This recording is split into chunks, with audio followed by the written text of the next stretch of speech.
ಇವತ್ತು ಈ ಹಗರಣ ನಡೀತಾ ಇರಲಿಲ್ಲ, ಈ ಅಕ್ರಮ ನಡೀತಾ ಇರಲಿಲ್ಲ. ಪದ್ಮನಾಭನಿಗೆ ಆಗಲೇ ಇವರು ಕ್ಲೀನ್ ಚಿಟ್ ಕೊಡದೆ ಹೋಗಿದ್ರೆ ಈ ಪರಿಸ್ಥಿತಿ ಆಗ್ತಿರ್ಲಿಲ್ಲ. ಪರಿಶಿಷ್ಟ ಜಾತಿ ಪಂಗಡಗಳ ಹಿಂದುಳಿದವರ, ರೈತರ, ಕಾರ್ಮಿಕರ, ರೈತರ, ಮಹಿಳೆಯರ ಏಳಿಗೆಗೆ ಅವರ ಬದುಕು ಸುಧಾರಿಸುವುದಕ್ಕಾಗಿ ನಮ್ಮ ಸರ್ಕಾರ ಯಾವುದೇ ತ್ಯಾಗಕ್ಕೂ ಸಿದ್ಧ.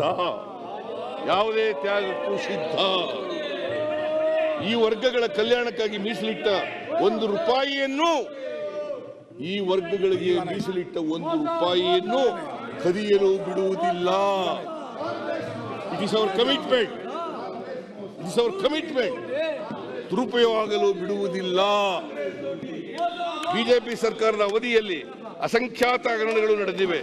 ಕೆಲವು ಮುಖ್ಯ ಹಗರಣಗಳ ಮಾಹಿತಿಯನ್ನು ಸದನದಲ್ಲಿ ಅನುಬಂಧ 2ರಲ್ಲಿಟ್ಟು ಮಂಡಿಸುತ್ತಿದ್ದೇನೆ. ತಿಂದವರು ತಿಂದುಕೊಂಡು ಹೋಗಲಿ ಎಂದು ಬಿಡುವುದಕ್ಕೆ ನಮ್ಮದು ಯಡಿಯೂರಪ್ಪನವರ ಸರ್ಕಾರ ಅಲ್ಲ, ಬೊಮ್ಮಾಯಿಯವರ ಸರ್ಕಾರವೂ ಅಲ್ಲ, ಮೋದಿ ಸರ್ಕಾರವೂ ಅಲ್ಲವೇ ಅಲ್ಲ. ಯಾರೇ ತಪ್ಪಿಸಿಗಿದ್ದರೂ ಅವರನ್ನು ಬಿಡುವ ಪ್ರಶ್ನೆಯೇ ಇಲ್ಲ. We will not compromise with corruption. ಕಳ್ಳರಿಗೆ ಇಮ್ಯುನಿಟಿ ಸಿಕ್ಕಾಗ ಮಾತ್ರ ಬದುಕಿಕೊಳ್ಳುತ್ತಾರೆ ಎಂದು ಆಗಲೇ ಹೇಳಿದೆ.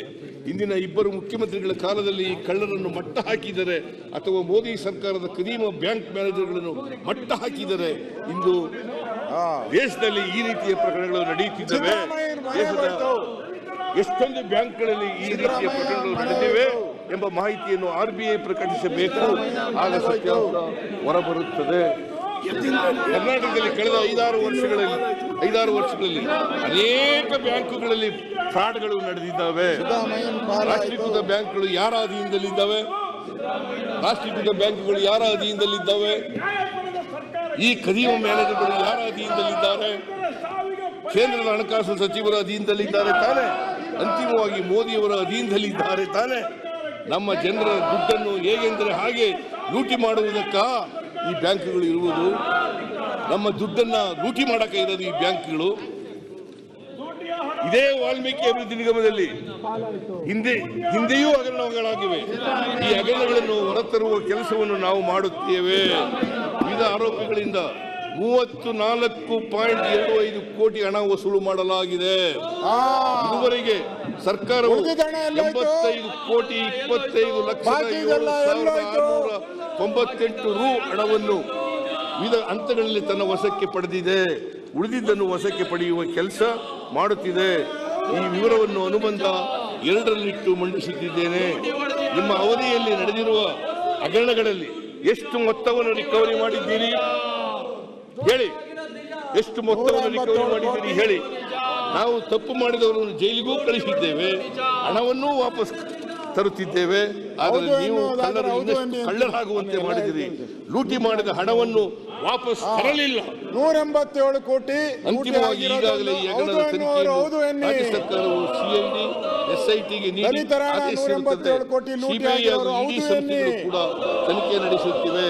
ಈ ಹಗರಣದಲ್ಲಿ ಯಾರು ಭಾಗಿಯಾಗಿದ್ದಾರೆ ಹಾಗೂ ನಿಗಮದ ಖಾತೆಯಿಂದ ಯಾರ ಖಾತೆಗಳಿಗೆ ಹಣ ವರ್ಗಾವಣೆ ಆಗಿರುತ್ತದೆ ಹಾಗೂ ಇದರ ಮೂಲ ಫಲಾನುಭವಿಗಳು ಯಾರು ಎಂಬುದು ತನಿಖೆಯ ಪೂರ್ಣ ತಿಳಿಯುತ್ತದೆ.